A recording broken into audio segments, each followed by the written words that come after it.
The day Yatul Thunderroar rode into Dustcreek with a broken saddle strap, 3 cracked ribs, and the dried blood of a dead orc war party on her leathers. Every soul on that muddy frontier street stopped what they were doing and stared at her like she was the end of the world walking upright. Dustcreek was the kind of town that existed because someone had to. A raw scrape of civilization at the edge of the Greywood, where the old forests gave way to open grassland, and the mountain passes turned treacherous each winter.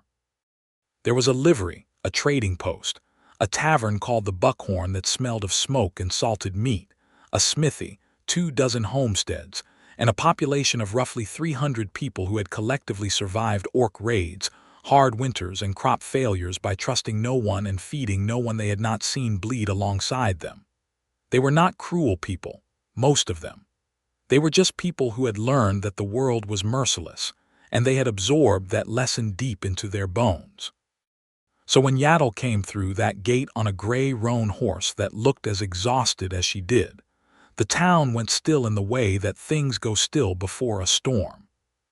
She was tall, even hunched forward with pain the way she was, taller than any man in the street. Her skin was a deep, rich moss green, the color of old forest shadows, and her tusks were pale ivory, rising just slightly from her lower jaw the way a river stone juts from moving water, not monstrous, not threatening in that moment, simply present. Her black hair was pulled back in a thick braid that had come half undone, loose strands falling across a face that was angular and proud, with high cheekbones and dark amber eyes that took in the whole street at once without flinching. She wore a fitted leather riding bodice, laced tightly up the front in dark red cord, cut to hug her broad shoulders and strong torso, the kind of garment that spoke of a woman who needed to move freely and survive doing it. Her travel trousers were dark and tucked into knee-high riding boots, and over one shoulder she wore a half-fastened cloak the color of dried bark that had come loose on one side and trailed behind her. She was, even in her battered and bloodied state, striking in a way that made it hard to look away for reasons that had nothing to do with fear. Nobody moved to help her. A child on the porch of the trading post ran inside. A woman hanging laundry between 2 fence posts picked up her basket and retreated. A pair of men near the smithy rested their hands on their belt axes. The whole town breathed, but nobody came forward. Nobody except Elias Whitaker, who was coming out of the Buckhorn with a sack of grain on one shoulder and a cup of cold coffee in his other hand, squinting into the afternoon light. He was 26, lean but solid in the way that outdoor work makes a man solid, with dark brown hair that needed cutting and a jaw that had not met a razor in 4 days. He had honest hands, calloused and scarred in small ways, and he had the kind of steady gray eyes that looked at things directly and thought about what they actually were rather than what they feared them to be. He saw her sway in the saddle. He set down the grain sack without thinking about it. He set down his coffee. He crossed the street at a walk that became a jog by the time he reached the horse, catching the reins in one hand and Yatul's arm in the other as she leaned far enough sideways that she was a second from falling. "I have you," he said simply, because there was nothing more important than saying it right then. Her amber eyes found his face, and the look in them was not gratitude yet. It was wariness, deep and old and justified, the look of a creature that has learned not to trust easy kindness because easy kindness is often a trap. "Let go," she said, low and rough. "You are about to fall off this horse and break something on top of whatever is already broken," he said. "I will let go the second you do not need me to." "How many ribs?" She blinked. It was not the response she had expected. "3," she said, almost against her will. "Can you get down if I help steady the horse?" She was quiet for a beat that told him she was deciding whether to trust him with even that much. Then she swung her leg over and dismounted, and he kept his hand on the horse's neck and did not grab her, gave her the space to land on her own 2 feet, which she did. But he saw the color change in her face when she did it, and he knew the ribs were worse than 3 and probably a few were cracked down into her side. "Elias Whitaker," said a voice from behind him, flat and sharp. "Step away from that creature." He turned. It was Harlan Voss, who owned the feed mill and had an opinion about everything in Dustcreek and the social weight to enforce most of them. He was 50 and broad and red in the face, and he was standing on the porch of the trading post with 4 other men fanned out beside him, and they were all carrying something: an axe handle, a length of rope, a long knife still in its sheath but in hand. Elias did not step away. He turned to face Harlan Voss with the horse between him and Yatul, giving her his back, which was in itself a kind of statement. "She is injured and alone, and she has not drawn a weapon," Elias said. "That makes her a traveler in need, same as any other." "Your kind does not last here," Harlan Voss said, looking past Elias directly at Yatul, his voice carrying down the whole street so that every remaining person who could hear it would know where he stood. "You ride out the way you rode in, or we put you out. Your choice." The silence after that was enormous. Yatul straightened, and he could see what it cost her to do it, the way her jaw tightened and her breathing went shallow to compensate for the pain. She looked at Harlan Voss, and her amber eyes were absolute and without fear, and she said nothing, which was its own kind of dignity. "She is staying the night at my place," Elias said. "Anybody who has a problem with that is welcome to ride out to my homestead and say so to my face." He paused. "But you will not do it tonight, because tonight she needs rest and you are all going back to your suppers." It was not a threat. He did not have the weight that Harlan Voss had in Dustcreek, not the years or the influence. But there was something in the way he said it, quiet and immovable, that was its own kind of weight, and Harlan Voss looked at him with a disgust that was really frustration, because you cannot argue with a man who simply will not move. They dispersed. Not warmly, not finally, but they dispersed. Elias turned back to Yatul. She was looking at him with those amber eyes, and the wariness had shifted just fractionally, a millimeter of her guard, and she said, "You will regret that." "Probably not tonight," he said, picking up his grain sack and nodding toward his horse, which was tied to the post. "Can you ride another mile? My homestead is just past the tree line." She looked at the horse, at the grain sack, at him. "Yes," she said, "that was how it started." His homestead was not much by any ambitious measure.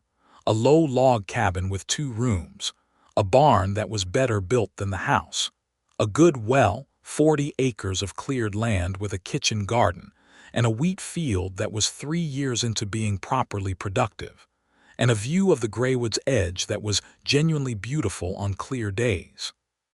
He had bought it from a widow 3 years ago with the money he had made trapping the upper ridgeline, and he had built the barn himself and repaired the cabin plank by plank each winter. He brought her inside, built up the fire, and put water on to heat. Yatul stood in the center of his cabin and looked around it the way a person looks at a space when they are calculating whether it is a cage. She looked at the single door, the 2 windows, the distance between her and both of them. He saw all of that. He sat down on the bench along the far wall and did not stand between her and the door. "I am not going to do anything to you," he said. "Sit down if you want. Do not if you do not want. But those ribs need wrapping, and that gash above your ear needs cleaning." She looked at him with an expression he could not quite read, something between skepticism and a weariness so deep it had become philosophical. "Why?" she asked. "Because you are hurt," he said. "I mean, why did you do that out there?" He thought about it honestly before he answered. "Because Harlan Voss was wrong," he said, "and I knew it, and I would have known it just the same if you had been human or a dwarf or anything else. When someone is hurt and alone and they have not done anything to earn hostility, treating them with hostility is wrong. I do not need a more complicated reason than that." She was quiet for a long time. Then she sat down on the bench across from him, carefully holding her side. "Yatul," she said, which was her name, offered like something being placed carefully on a table. "Elias," he said. The water heated. He cleaned the gash above her ear with firm, gentle efficiency, and she did not flinch. He wrapped her ribs with strips of clean linen from the trunk under his bed, and she breathed through the tightening with the practiced stillness of someone who had done hard things before. He gave her a bowl of the stew that had been sitting over the fire all afternoon, venison and root vegetables and dried herbs, and she ate it the way someone eats who has been running on nothing for a while. He did not ask what she was running from. He left that door closed and let her decide when to open it. She slept on his bed because it was the only bed, and he slept on the floor beside the fire with his rifle across his knees out of habit, not for any reason related to her. In the morning she was still there, which surprised her more than him. She told him what she was running from on the third day. She had been the second daughter of Clan Thunderroar, a war clan that had held the western reaches of the Greywood for generations. She had been trained as a scout and a fighter, and she had been good at it, better than good. The clan had allied with two other orc clans and gone to war against a frontier expansion 3 years ago, and she had fought in that war. And she was not sorry for all of it, but she was sorry for some of it, because she had seen enough to know that not everything her clan chieftain had told them was true. When the alliance fell apart, when one of the 3 clans turned on the others for reasons that had more to do with the chieftain's ambitions than anything righteous, Yatul had refused to follow the new orders. She had spoken against them, which among her people was not quite a death sentence but was close enough. She had left before they could decide what to do about her, and she had been riding through the wilderness for 2 weeks with a war party of her former clanmates on her trail. They had caught up with her one ridge back from Dustcreek, 6 of them, and she had fought them off but not cleanly, and 3 of them were dead, and she was broken-ribbed and bleeding when she reached the town. Elias listened to all of it sitting across from her at his kitchen table with his hands wrapped around a mug of pine needle tea, and when she was done he said, "Will more of them come?" "No," she said. "The 3 who survived will go back and report that I fought like the dead had risen to help me. They will not send more. My chieftain does not waste fighters on someone who has already chosen exile." "Then you are safe here for now," he said. "I am not safe anywhere," she said. "I saw what your people wanted to do to me in that street." "Some of my people," he said carefully. "Not all of them." She looked at him across the table in the early morning light that came through the window and hit the side of his face, and she said, "You are a strange man, Elias Whitaker." "Probably," he agreed. She stayed. It was not a decision made in a grand moment. It was made in increments. Each day she was there being less temporary than the last. Her ribs healed over the course of the following 2 weeks, which she spent helping around the homestead in ways that went far beyond anything he had asked her to do. She was immensely capable with her hands, stronger than him in raw terms, and she worked with the kind of focused intensity of someone who needed something to do or the thoughts would overwhelm them. She reinforced the barn's south wall, which he had been putting off. She helped him clear a section of the north field that had been choked with stumps. She repaired his well housing. She sharpened every blade on the property to an edge that could split a hair. He did not take any of it for granted, and he did not take her for granted. He taught her how he managed his wheat, which variety he planted, and why, how to read the soil by the color of it, how the particular drainage on his land made the northeast corner tricky in wet seasons. She listened with genuine interest that surprised him, because he would not have predicted that a trained fighter from a warrior clan would care about wheat drainage. But she did, in the way that intelligent people care about things when someone explains them properly. She was 24 and had never lived in a structure with a fireplace, and she had a deep, genuine suspicion of the concept of a chimney for the first week, going outside twice to check that the smoke was actually leaving the building correctly. He found that endearing and did not say so out loud. He went into Dustcreek twice in those first 2 weeks for supplies, and each time he felt the weight of the town's opinion on him like a physical thing, the sideways looks, the conversations that stopped, Harlan Voss watching from across the street. Nobody moved against him directly. In Dustcreek, a man's homestead was his business up to the point where it stopped being his and started being everyone else's, and they had not yet decided she was everyone else's business. But they were working toward it. He said nothing of this to Yatul because there was nothing yet to say, only something to prepare for. The first time he truly understood what she was in the fourth week, when a late-season storm came down from the mountain with no warning, and he got caught in the northwest field trying to salvage a section of his wheat before the wind destroyed it entirely. The storm hit fast and cold, and the temperature dropped 10 degrees in 20 minutes. He was already soaked through when she found him, because she had gone looking for him the moment the storm turned hard, following his tracks from the barn without hesitation. She reached him in the field and did not ask if he was all right, just put her shoulder under his arm and walked him back through the wind and the driving sleet, moving like the weather was an inconvenience rather than a threat. He was shivering badly by the time they reached the cabin, and she built up the fire without being told and put water on to heat and found his dry clothes in the trunk and handed them to him without looking away, which somehow made it less awkward rather than more. When he was warm again and sitting close to the fire with dry wool on, he said, "Thank you." She was on the other side of the fire, her own clothes steaming gently, staring into the flames. "You would have been fine," she said. "I would have been significantly colder," he said, and she almost smiled at that, the corner of her mouth moving in a way that she seemed to stop before it became a real smile, like smiling was something she had not done enough of lately to fully remember how. He thought about that afterward, about what it must have cost her to leave her clan, not just the safety of belonging but the whole shape of herself that had been built around that belonging. He thought about it quietly without pity because pity would have been an insult, but he held the thought with care. The following week he took her into Dustcreek for the first time. It was not an impulsive decision. He thought about it carefully and decided that the longer she remained hidden at his homestead, the more the town's imagination would build her into something monstrous. Better to be seen. Better to be real. He asked her if she was willing, and she looked at him for a long moment and said, "Will you stay beside me?" "The whole time," he said. "Then yes," she said. They rode in together on a clear morning, his roan and her gray, and the town did what it had done the first day, went quiet and watchful.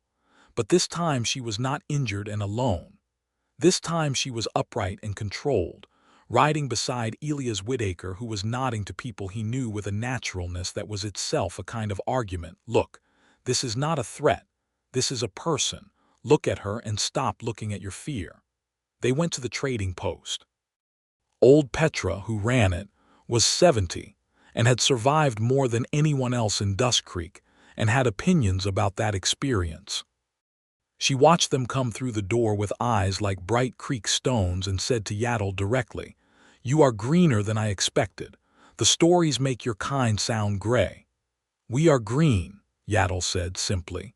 "Sit your things down and I will hear your trade," said Petra, which was not warmth but was also not hostility, and it was something. The trouble came, as expected, from outside. They were loading their traded goods into the saddle bags when Harlan Voss came across the street with two of his regular allies and positioned himself on the porch of the trading post with his arms crossed, in the posture of a man who has decided to make something happen. "Whitaker," he said, "I have been patient, but there are mothers in this town keeping their children indoors and men who are not sleeping easy knowing there is an orc living a mile from the gate. You need to think about your neighbors." Elias finished tying the saddlebag flap before he answered. He did not hurry. "I think about my neighbors plenty," he said. "I think the ones worth worrying about are the ones who have given me reason to." "She is a danger," Harlan said. "She has been here a month and she has not touched anyone," Elias said. "More than I can say for your son, who put a knife in Anders Cooper 2 winters ago over a card game. Do we run your son out of town?" That landed. Harlan's face went dark red. "You want to make enemies of this whole town over a green-skinned savage," Harlan said. Yatul's hand moved, not toward a weapon, just a shift of her weight, and Elias saw it and stepped to his left so that he was between Harlan Voss and her, not blocking her, not controlling her, but placing himself in the space between them so that if something was going to be said or thrown or done, it would have to come through him first. "Do not call her that again," Elias said. His voice was still quiet, but there was a quality in it that was not arguable. Harlan looked at him for a long moment, and then at Yatul over his shoulder, and then back at Elias, and he must have seen something in Elias' face that made him decide this was not the moment, because he uncrossed his arms and stepped back. "You are making a mistake," Harlan said. "Maybe," said Elias. "I have made them before." They rode back to the homestead in a silence that was not uncomfortable exactly but was full, both of them carrying what had happened in the street, processing it. "You placed yourself in front of me," Yatul said, when they were through the gate of his property. "He was going to say something else," Elias said. "I did not want you to have to hear it." "I can hear hard things," she said. "I have heard all of them." "I know," he said, "but you do not have to hear them if I can stop it." She looked at him from the back of her horse with those amber eyes, and the expression on her face was something he had not seen there before, not wariness, not calculation, something softer and more vulnerable and more dangerous, because it was the kind of look that once you have seen it in someone's eyes you cannot unfeel. She looked away before he could decide what to say. Winter came down hard in Dustcreek that year, the way it did every few years when the mountain weather agreed to be truly unforgiving. The snow started in earnest in mid-autumn and did not let up, and by the time the first hard frost set in, Elias' homestead was half buried, and they were managing the woodpile with the seriousness it deserved. She became part of the rhythms of his days in a way that was so natural it was almost alarming when he noticed it. They split firewood together in the mornings, she taking the heavier rounds with an ease that left him genuinely impressed, and then she would walk the fence line while he fed the animals, and they would meet back at the cabin for the midday meal, and he would cook while she mended harness or sharpened tools or sat beside the window with a piece of charcoal drawing on the backs of old supply lists, small careful drawings of things she saw. Birds, the pattern of frost on the glass, the shape of the mountains at dusk. He asked to see them one afternoon, and she handed him the stack without ceremony, watching him with the expression of someone pretending not to care about a reaction. They were remarkable, detailed, and alive, and one of them stopped him. It was a drawing of him, his back to the viewer, standing at the cabin's open door looking out at the snow, done from above and behind in a way that felt almost tender.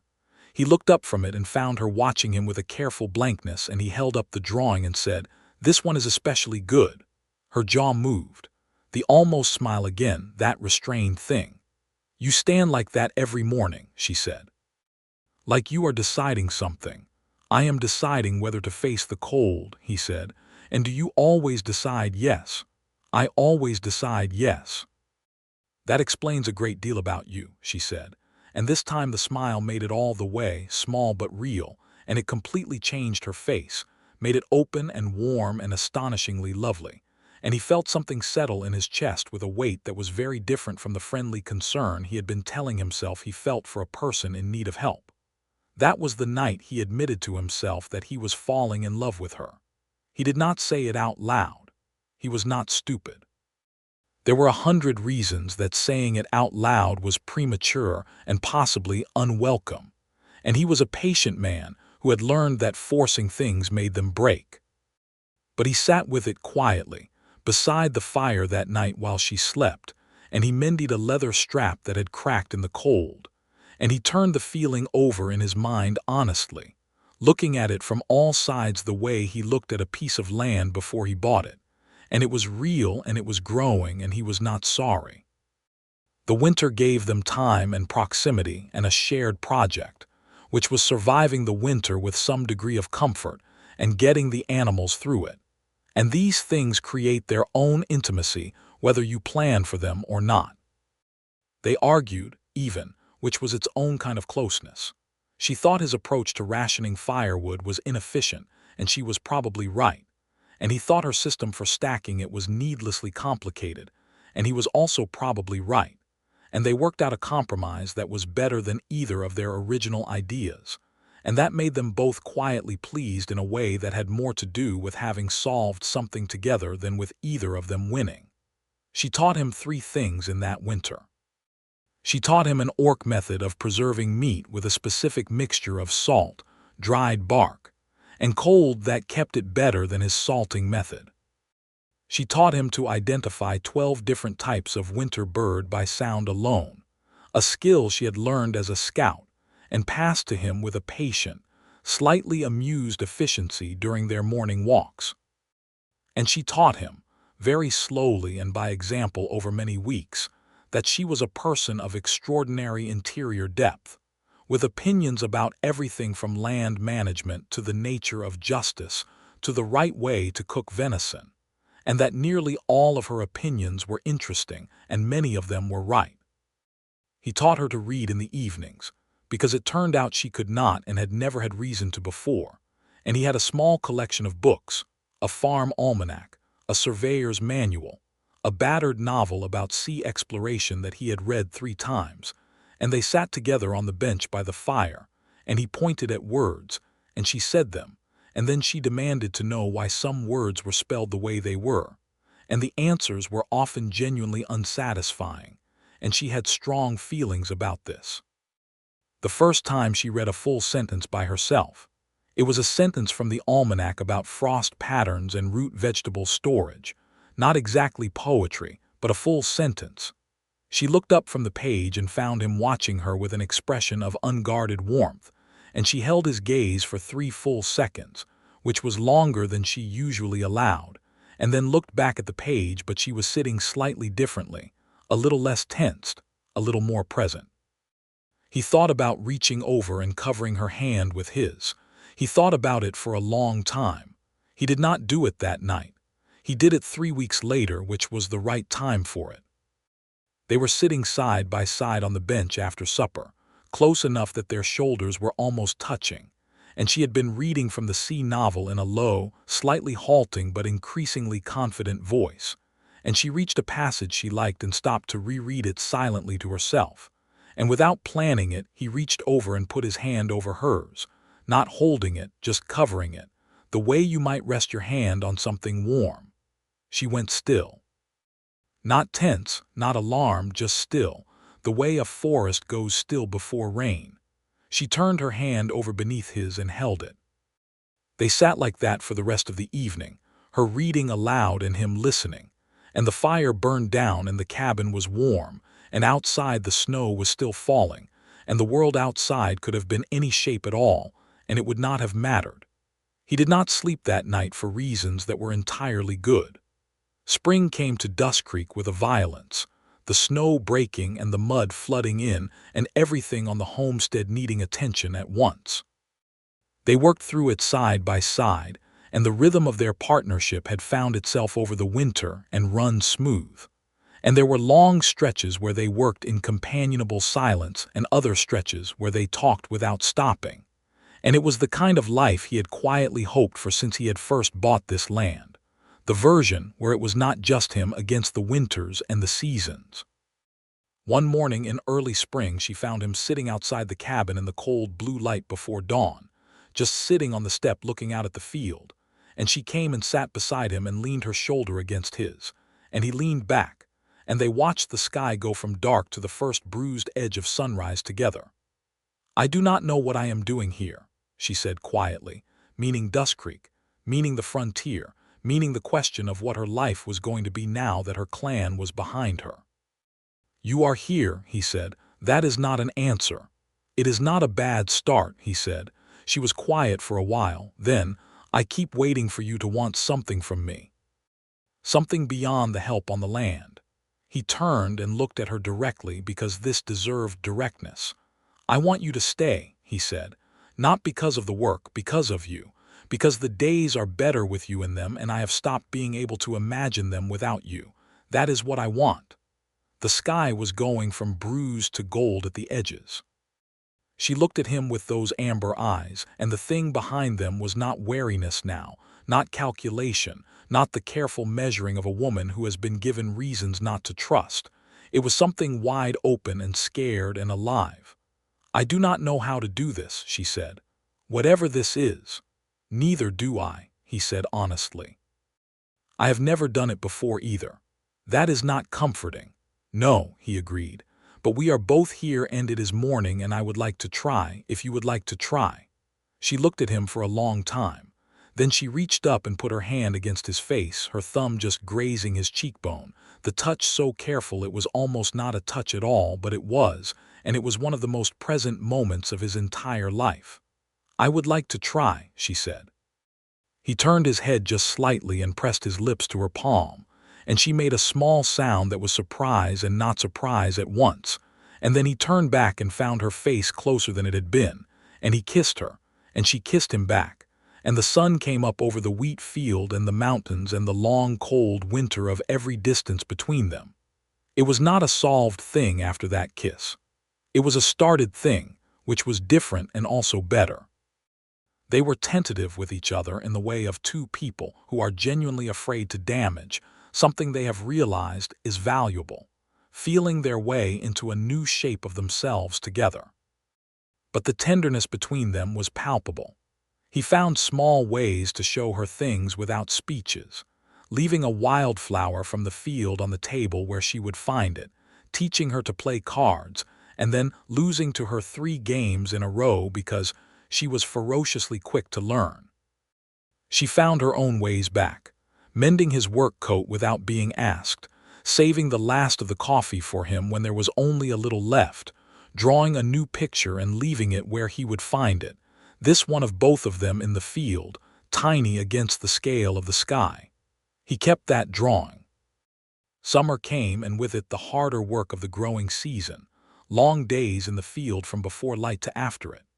Yatul's strength made the work go faster, and she took to the rhythms of the agricultural season with an adaptability that still sometimes caught him off guard. This woman who had spent years living in war camps and moving through forests, now learning which way the watershed ran across his southeast field and why it mattered for the corn he had planted there. They had visitors in summer. Not friendly ones, not at first. A man named Greer came out from town with 2 others in late June. Greer was Harlan Voss's brother-in-law, and he worked as a sort of informal deputy when Dustcreek felt the need for one. He came to the homestead gate on a hot morning when Elias was in the field and Yatul was at the well, and he stopped his horse at the gate and called out. "We have a notice from the town council," he said, and held up a piece of paper. Yatul walked to the gate because Elias was too far to hear, and Greer held out the paper from horseback without coming through the gate. She took it and looked at it, and she could read now, slowly but well enough. And she read it twice, and then set it carefully on the gate-post and walked out into the field to find Elias. He read it in the field, standing in the sun between the corn rows, and his expression went through several things. The notice was from the town council, or at least from Harlan Voss and 6 men who called themselves the council, and it said that any non-human resident of the Dustcreek Township and its surrounding properties was subject to a new residency levy, payable in coin or labor to the township, or they would be considered trespassers on Crown land and removed. It was targeted. Everyone in Dustcreek knew that Yatul was the only non-human currently within 5 miles of the town, and the levy was designed to make her either pay for the right to exist on his property or give cause to remove her. Elias walked back to the gate and stood at it, the paper in his hand, looking at Greer. "This is not a legal notice," he said. "There is no Crown provision for a residency levy on non-human travelers. I know because I read the land charter when I bought this property, and there is no such provision in it." Greer shifted in his saddle. He was not a cruel man either, just a man who did what Harlan told him to do. "Whitaker, I will be in town Thursday," Elias said. "If there is a real council meeting with a proper quorum and a lawful issue, I will be there and I will speak to it. Until then, this notice is a piece of paper and not a legal document, and you can tell Harlan I said so." Greer took the notice back and rode away. Yatul was watching from the barn door, having heard enough, and when he walked back she looked at him with that mix of gratitude and worry that he was learning to read in her. "I should go," she said. "You should not," he said. "Elias, I am the cause of every piece of trouble you have had with this town since the day I arrived." "You are not the cause," he said. "Harlan Voss's fear is the cause. And I have had trouble with Harlan Voss since before you got here. He just had less to aim it at. I'm not going to let him drive you away from your home. She caught the last word of that and he saw it land. You're home. She looked at the cabin, at the barn, at the field, and something moved through her face that was deep and complicated and hopeful. Is it? She asked. If you want it to be, he said. He went to the town meeting that Thursday. It was held in the Buckhorn, which was the largest indoor space in Dustcreek, and half the town was there. Harlan Voss ran it like a prosecution, and Elias sat in the front row and waited his turn. And when it came, he stood up and spoke clearly and methodically, and he had done his reading. Had spent 2 days with the land charter and the Crown legal codes that he had sent to the regional hall for 3 seasons ago on a legal question about his fence line, and had finally received. And he laid out point by point why the proposed levy was not lawful under the Crown's current frontier ordinances. It took an hour. He was not a natural speaker, not theatrical, but he was thorough and he was patient and he had done the work, and by the end of it even 2 of Harlan Voss's usual supporters were looking uncomfortable. Old Petra from the trading post, who had been watching from her chair in the corner with her arms folded, stood up at the end and said, I trade with the woman. She pays fair and she does not steal and she does not threaten. I have no complaint. The vote, when it happened, killed the levy 9-4. Harlan Voss watched Elias walk out of the Buckhorn that evening with a look that was equal parts fury and something that might have been a grudging shift in his calculations. Elias walked home under a clear sky full of stars and felt better about the town than he had in months. When he got back to the homestead, Yatul was awake, sitting by the fire with the sea novel open in her lap, and she looked up when he came in and he could see she had been tensed with waiting. We won, he said. She closed the book very carefully and set it on the table. Then she crossed the room in 3 strides and put her arms around him, and he wrapped his arms around her back and she pressed her face against the top of his head. She was taller than him even without it, and they stood like that for a long time in the warm cabin. Thank you, she said, low and rough and genuine. You do not have to thank me, he said, his voice muffled against her shoulder. I do, she said. Nobody has ever done for me what you do. He leaned back and looked up at her, and she looked down at him, and the firelight was on both their faces, and it was one of those moments that feels like something turning, like a season changing, like the exact pivot point that everything before and after is measured from. He kissed her properly that night for the first time since the spring, with both his hands against her face and no holding back. And she kissed him back with a thoroughness that made it very clear she had thought about this too. And the fire burned warm, and they had both been lonely for a long time, and they had both found something they had not known they were looking for. Summer deepened, and with it something between them settled into something permanent, unspoken but present in every shared look, every evening beside the fire, every morning where he woke to the sound of her already moving around the cabin, already making the coffee, already beginning the day.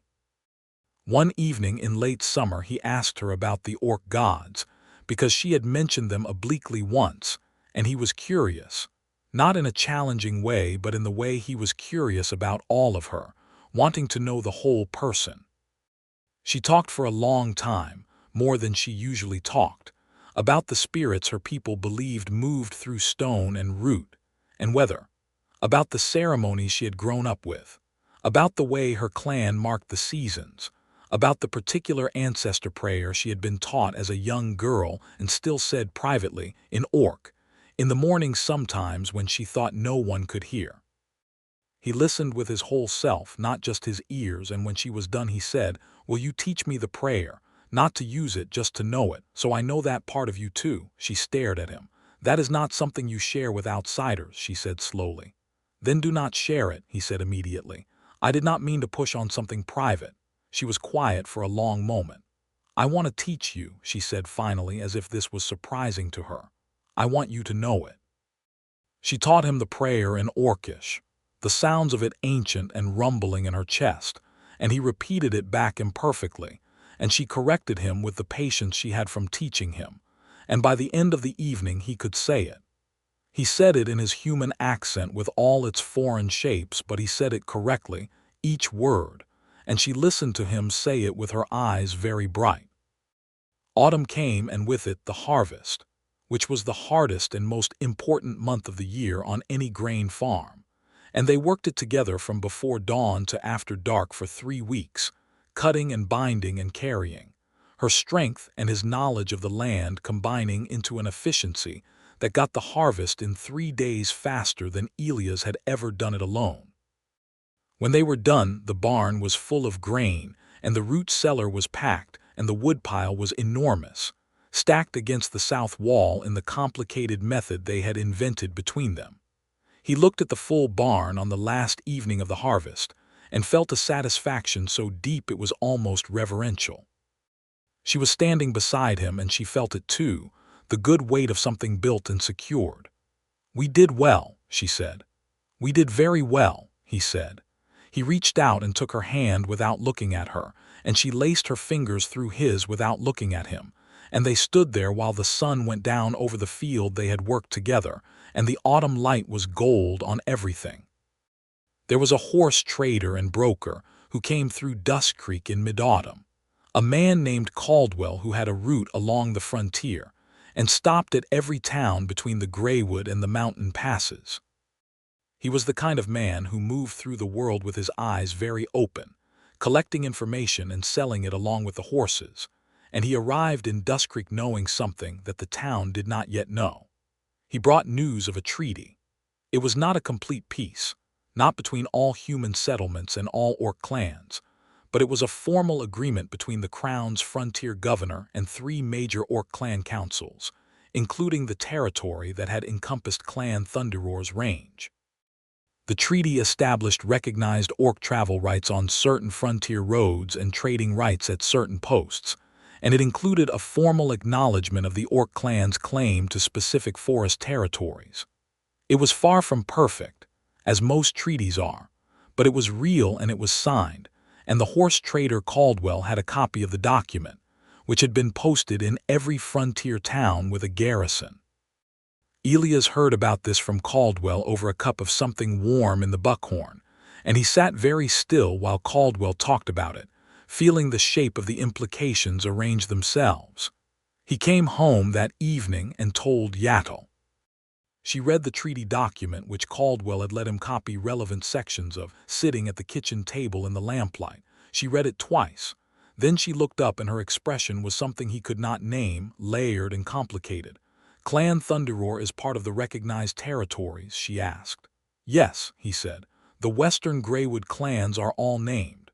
She set the paper down on the table. "I left that clan," she said. "I am still orc. The treaty gives me rights I did not have a year ago." "Yes," he said again. She was quiet for a very long time, looking at the paper. He waited because this was big and she needed the space to be inside it. "Does this change what you want?" she asked finally, and there was vulnerability underneath the question so raw that he moved instinctively, pulling his chair around the table and sitting beside her. "No," he said. "Not one thing." She looked at him. "I thought perhaps now that there is a treaty, things might be easier, but I also thought perhaps now you might wonder if you had simply—" She stopped. "If I had simply been your shelter when you needed one, and now that you do not need one," he finished for her. "That is not what this is. You know that." "I know what I feel," she said carefully. "I do not always know what other people feel." "I love you," he said, because it was the right time to say it. It had been the right time to say it for months, and now the moment was here and clear, and he said it without decoration. "Not because you needed shelter, not because you work hard or because the harvest goes better with 2 people, because you are you, and because I love who you are, and because I want to spend my days with you. That is it. That is everything." She looked at him for a long time, amber eyes searching his face with that old careful attention, but she was not looking for a trap now. She was looking at something real and checking that it was actually there. It was there. "I love you," she said quietly, in a voice that told him she had been carrying those words for a while and was very glad to put them down.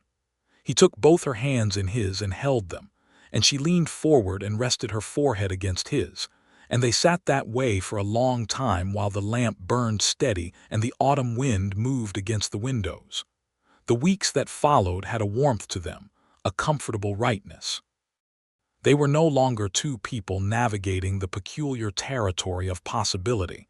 They were two people in love who had admitted it and were living inside it, and it changed the texture of every ordinary thing, the way morning light looks different once you have named the season. They laughed more easily. They touched more freely. The evenings became long and unhurried, the two of them close to the fire, and the closeness between them was easy now, her shoulder against his hand finding the back of her neck or the curve of her waist, small natural touchings that accumulated into something warm and constant. He loved the way she ate, thoroughly and honestly, no apology in it. He loved the way she argued when she thought he was wrong, which was often and in detail and usually productively. He loved the sound she made when she was working through a problem, a low hum, almost below hearing. He loved her hands, the size of them, the capability in them, the gentleness they were capable of when she chose it. He loved the way she watched the mountains, and the way she talked to the horses, and the way she said his name, which she said with a particular quality that he had never heard his name have in anyone else's voice. She loved his steadiness, the way nothing panicked him for long. She loved that he had books and opinions about them. She loved his hands too, the honesty of them. She loved that he had never once made her feel like she was something that needed to be fixed or diminished or made smaller. She loved that he had stood in the street between her and Harlan Voss's words. She loved that he had said she could stay before he knew what she would become to him, just because it was right. She loved him with the depth of someone who had not expected to love anything outside her clan and had found something larger than she knew to look for. The first night that all the distances finally closed between them was a night in late autumn, when the first real snow of the season was just beginning outside, and the cabin was warm and close, and they had been sitting by the fire reading and talking, and there had been a long and comfortable silence, and she had turned to look at him, and he had turned to look at her, and the look they gave each other was a question and an answer at the same time. They came together with the care and curiosity of two people discovering a new country, tender and deliberate, and the warmth of it was the warmth of trust fully arrived, of two people who had earned each other through time and work and honesty, and had finally found the shore of everything they had been moving toward. It was not desperate or frantic. It was deep and present and full of the specific pleasure of knowing and being known. And afterward they lay together in the narrow bed with the snow falling outside and the fire quiet and low, and he ran his hand through her unbraided hair, and she listened to his heartbeat slowing, and neither of them said anything for a long time because there was nothing that needed saying. She drew a picture of the cabin in the snow the next morning from the outside, with lamplight in both windows. He found it on the table, and he kept it with the other drawing, the one of both of them against the sky. Winter settled in and Dustcreek contracted the way frontier towns contract in hard winters, everybody closer together out of necessity, the social dynamics shifting. Some of this was good for them. There were two families on the eastern edge of the homestead cluster who had traded with Yatul and found her honest and capable, and in the cold months when neighborly help mattered, they began treating her as a neighbor. A family called the Morans had a sick cow, and no one else could figure out what was wrong with it. And Yatul, who had grown up around animals in a very different context, but had the kind of observational intelligence that transferred across contexts, came and looked at the animal for 20 minutes and said it was a gut blockage and described what to do about it. And she was right, and the cow lived. And the Moran family's opinion of her shifted from wary tolerance to genuine appreciation in the space of one afternoon. A man named Jonas, who trapped the ridge lines above town and had been doing it longer than almost anyone, came to the homestead one evening to ask Elias about a fence question and ended up staying for supper. And by the end of the evening, he and Yatul had been talking about tracking techniques in deep snow for an hour and a half, and Jonas went home, and told his wife that the orc woman Whitaker kept was the most knowledgeable tracker he had ever met, man or otherwise. These things accumulated. They were slow and small, and they were not the whole of the town, not yet, but they were real. Harlan Voss still watched from across the street and still made his displeasure clear in the way a man makes displeasure clear when he cannot act on it directly. But he was no longer the whole of the town's opinion, just the loudest remaining portion of it. In the deep of winter, Elias asked her to marry him. He did it with no ceremony because ceremony would have felt wrong for them, too much performance of something that was simply already true. He did it at the kitchen table with the morning coffee, sitting across from her while the light came through the frost-edged window and she had a cup in both her big hands and was halfway through a thought about the northwest field and whether the drainage could be improved with a redirect channel. "Yatul," he said. She looked up. "Marry me," he said. "Not for the legal protection or the town's opinion, because I want to spend my whole life with you, because I want to grow old on this land with you. Because you are my person and I am yours, and I would like the world to know it formally, in whatever form that takes." She looked at him across the table with her amber eyes, and the expression on her face was so open and unguarded and full that it was almost more than he could hold at once. "In my people's tradition," she said slowly, "a binding is spoken to the sky before sunrise. You would have to speak your part in Orcish." "Teach me," he said immediately. She blinked. "You would say it in Orcish." "I will say it however it is meant to be said," he said. Her jaw was tight with something that was not restraint so much as it was the containment of an enormous feeling in a small body, which was something he had come to recognize in her. "Yes," she said, "I will marry you, Elias Whitaker." He reached across the table and held both her hands in his, and she gripped back with a strength that was everything she was not saying, and it was enough. They went to the town hall because the frontier required it for legal record, and Elias had spoken with the hall keeper, an older man named Briggs who had no strong opinions about orcs and strong opinions about keeping clean legal records, and Briggs married them in the hall with 3 witnesses, old Petra from the trading post, Jonas the trapper, and a young woman named Sella Morin from the neighboring family. It was not a large audience, but it was the right one. Harlan Voss was not there. He had made it known that he would not be there, which everyone understood as the statement it was. But nobody who mattered was waiting for his blessing. They did the orc binding ceremony before sunrise the next morning, standing outside the cabin in the pre-dawn cold with their breath visible, and the sky just beginning to shift at its eastern edge. She had taught him his part over 3 evenings, and he said it in Orcish with his human accent making the ancient sound strange and new, and she listened to him say it with her face in the sky and her eyes very bright. And then she said her part in Orcish and in the human tongue both, so that he could understand all of it. The sky went from dark to gold while they stood together on the frozen ground of their field. She said, in the human translation she gave him, "What I am and what I have been and what I will be are yours, and the sky and the stone know this, and the seasons will keep it, and I will keep it until the last breath." He held both her hands and said back to her, in his imperfect Orcish, the equivalent, which she had taught him to mean, "My body and my days and my name are laid beside yours, and all of it together is more than either apart, and I will be faithful to this until there is nothing left of me to be faithful with." She made a sound that was not quite a sob but was in that territory, and he pulled her in and held her, her face against the top of his head, both of them standing in the cold and the growing light, married twice over.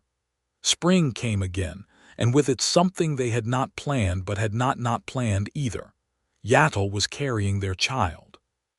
She told him on a morning in late spring, sitting at the kitchen table with an expression that was partly wonder and partly the practical assessment of a woman who is already beginning to calculate implications, and he sat down across from her with a slowness that was him taking in something very large. "Are you all right?" He asked first, which was the first thing always. "I am well," she said. "I am more than well." She paused.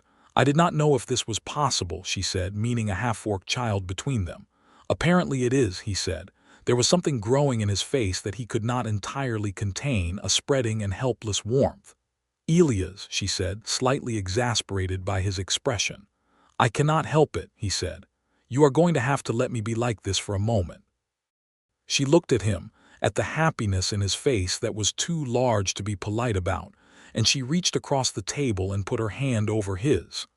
I am glad, she said quietly. I want you to know I am glad. I know, he said. I am glad too, extremely. She laughed, an actual full laugh, and it was one of his favorite sounds in the world. The pregnancy changed things in the town again. Opinions that had been privately shifting now had to consolidate around a fact. There was going to be a half-orc child born in the Dustcreek homestead cluster, and everyone was going to have to decide how they felt about it. Harlan Voss made some comments in the buckhorn that Elias heard reported, and chose not to respond to directly, because he had learned that there was a difference between things worth the energy of a confrontation and things better answered by being ignored. But what surprised him, and pleased him more than he expected, was the number of people who reacted with simple human pragmatism. A child was a child, and a Whitaker child had a father in good standing and a mother who had proved her worth to the community by this point. And the rest of it was theoretical, and people on the frontier did not have a lot of patience for the theoretical when the practical was demanding constant attention. Sella Morin brought Yatul a knitted blanket. Jonas brought a carved wooden toy that his own children had played with, a horse on wheels. Old Petra offered, gruffly and without ceremony, to be the attending midwife. I have delivered more things than you have seen, Petra said, in the particular tone of someone dismissing an objection that had not been made. I will be there. Yatul looked at the old woman with an expression of deep and sincere gratitude, and Petra received it with a nod that said she understood it and considered the matter settled. Summer passed in the fullness of the pregnancy, and Yatul worked the land as long as she was able, which was longer than most because she was profoundly strong and not inclined to treat the pregnancy as an illness. But by the height of summer, she had shifted to lighter work and more supervision of the field work, which she was remarkably good at since she had a complete command of the operation by now and very clear opinions about how it should go. She grew, and it suited her, and he told her so, and she gave him the look that meant she was not going to confirm or deny that she appreciated the observation, but she did appreciate it. There were evenings in those summer months where the beauty of what they had built together was almost overwhelming to him, sitting outside after supper in the long summer light with her beside him, and the field running green and gold, and the mountains blue in the distance, the whole thing real and solid and theirs. He wrote to his sister in a town 4 days east, who he had not been in close contact with, and told her everything in a letter that took 3 drafts and ended up being very long. His sister wrote back within 2 weeks, which was fast for a frontier post, and the letter said primarily, I want to meet her. When can I come? He showed Yatul the letter, and she read it carefully twice and looked at him and said, Your sister wants to meet me. Yes, he said, that is either very good or very bad. She has always had better sense than me, he said. I think it is very good. His sister came in late summer, a woman named Cord who was 2 years older than him, and had his same steady gray eyes and a considerably more demonstrative personality. And she arrived at the homestead with a pack on her back and a gift of 2 bottles of good preserved fruit from her own cellar. And she shook Yatul's hand at the door with a firmness that was a statement of intent. Within 2 hours, Cord and Yatul were deep in a conversation about the best method for managing a grain store through winter, which neither Elias nor Cord's husband had apparently been asked to contribute to. And Elias sat and watched his sister talk to the woman he had married, and felt something settle in him that he had not known was still unsettled. Cord stayed a week. When she left, she hugged Yatul, which surprised Yatul into a stillness that lasted a moment before she returned it, and Cord said, simply and seriously, You are right for him. I am glad. Yatul held that for days afterward. Elias could see her holding it. The child came in early autumn, which felt right, the season of completion and harvest, and old Petra was there as she had promised, and Elias was there, and it was hard and long and frightening in the specific way that all births are frightening. But Yatul was strong in a way that was simply itself, not performance of strength, just the actual durable thing, and Petra was competent and calm and commanded the room with an authority that brooked no argument. Their son was born at dawn on a clear morning. He was small in the way newborns are small, but he had his mother's green-tinted skin, lighter than hers, a pale sage, and his father's dark hair and his parents' combined quality of looking directly at the world from his first moments. He had tiny tusks beginning, the very first hints of them, ivory nubs in his lower gum. Elias held him in the pale gold light of the early morning while Yatul rested, exhausted and complete, watching from the bed, and he looked at the small face of this child who was both of them and neither of them and entirely himself, and he felt something that had no name in any language he had been taught. "He looks like you," Yatul said, from the bed. "He looks like you," Elias said.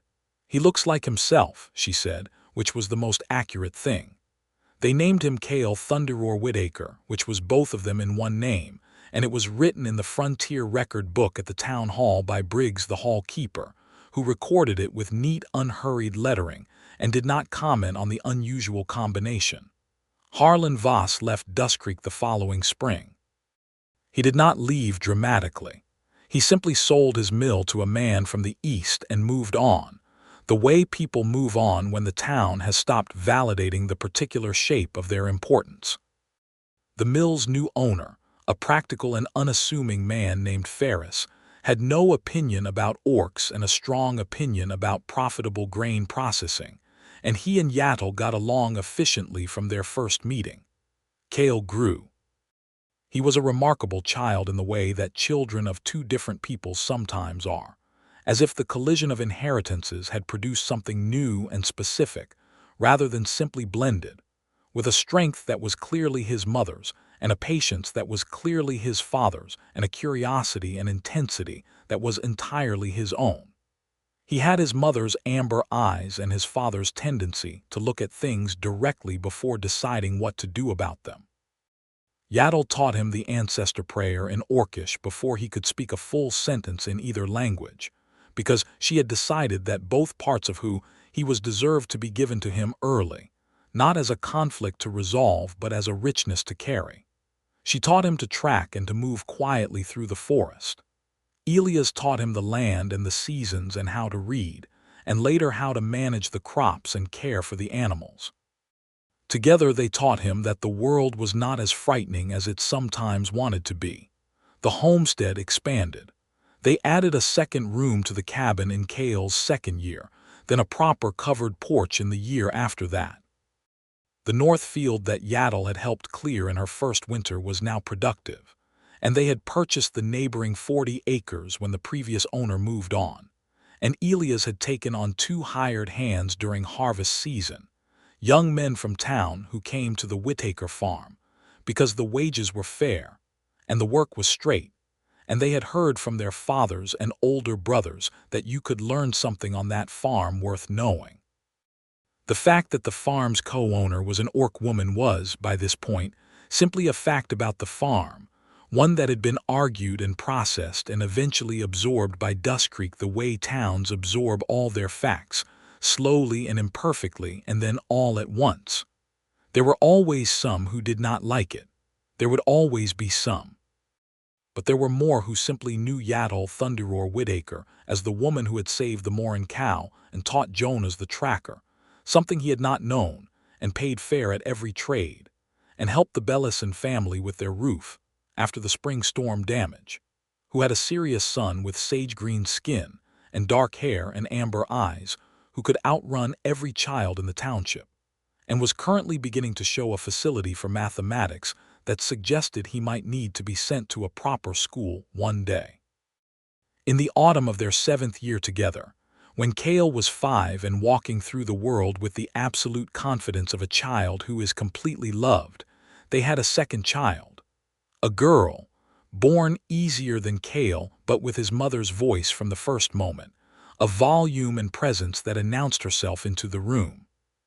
She came out with the same sage-green skin, lighter even than Kale's, and her father's dark hair and her mother's tusks just beginning, and she looked around the room with an expression of absolute authority, and Yatul laughed, the full real laugh, and said, "This one is mine." "This one is terrifying," Elias said, which he meant entirely as a compliment. They named her Thunderroar Whitaker, and she lived up to everything her entrance had promised. On an evening in their 9th year in the cabin that had grown from 2 rooms to 4, with a barn that was well and truly excellent, and a farm that was profitable and respected, and a reputation that had preceded them to 3 neighboring townships along the frontier, Elias and Yatul sat together on the covered porch in the last of the autumn light, the way they had learned to sit together over years, her shoulder leaning against his hand finding hers. Inside, Kale was at the table with his reading, serious over it, and Sira was somewhere making the particular quality of sound that meant she was planning something. The fieldwork was done for the season. The harvest was in. The root cellar was packed. The woodpile was enormous and correctly stacked in the method they had invented together. The mountains were very clear in the evening light, blue-gray and immense, the way mountains are when the air is cold and clean. "Do you remember that first winter?" he asked. "The storm. You were dangerously cold and very stubborn about it," she said. "I was not stubborn. You were absolutely stubborn. I was managing the situation," he said. "You were being stubborn and I came to get you," she said, with the serenity of someone who has been winning this argument for 9 years and expects to win it for the rest of their natural life. He laughed. He leaned his head against her shoulder and she rested her cheek against the top of his head, and they watched the mountains go from blue to the particular shade of purple that meant the light was nearly done. "I am glad you stayed," he said. "I am glad you asked me to," she said. From inside the cabin came the sound of Kale saying something sharp and Sira's response, which was both defiant and unintelligible, and then footsteps toward the door, and Kale appeared in the doorway with the expression of a 7-year-old who has been deeply wronged and wishes to report it. "She put a frog in my book," he said. "A live frog?" Elias asked. "Yes," Kale said gravely. Yatul was very still in the way she was still when she was containing something.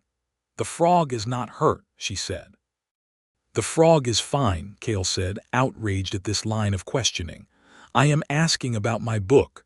"The book is also fine," Yatul said. "A frog is not going to hurt a book." "That is not the point," Kale said.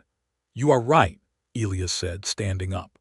"The point is the frog needs to go outside and Sira needs to apologize, and I am going to go oversee both of those things."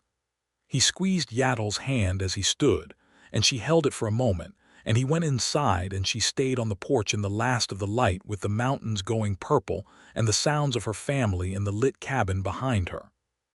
She had been told, by a man who had not expected her to last a week, that her kind did not last here.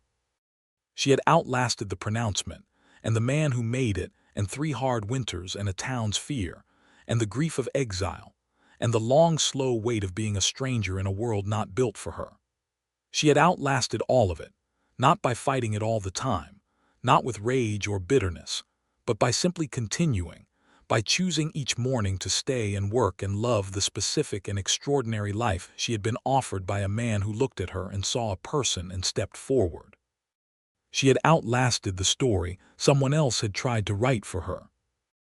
The mountains were very beautiful in the last light, immense and patient, the same mountains they had been before she was born and would be after, but she had been here to see them this way, on this evening, with warmth behind her and a full harvest and her children's voices and her husband's hand.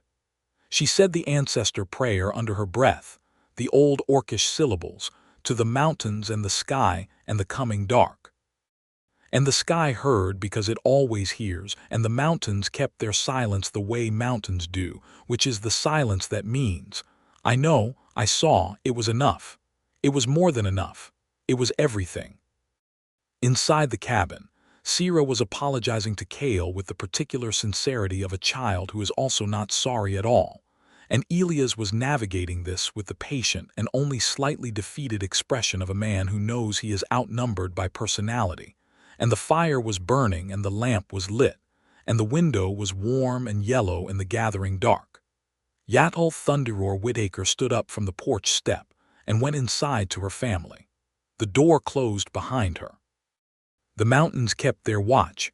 The night came on, slow and full of stars. And on the frontier in the township of Dustcreek, in the record book at the hallkeeper's desk, alongside the grain tallies and the land claims and the trade records, the names were written in the hallkeeper Briggs's neat hand. Elias Whitaker, farmer. Yatul Thunderroar Whitaker, his wife. Cale Thunderroar Whitaker. Sierra Thunderroar Whitaker. A family, a farm, a life. It was all there in the record, unhurried and exact, the way true things finally are when they have been earned.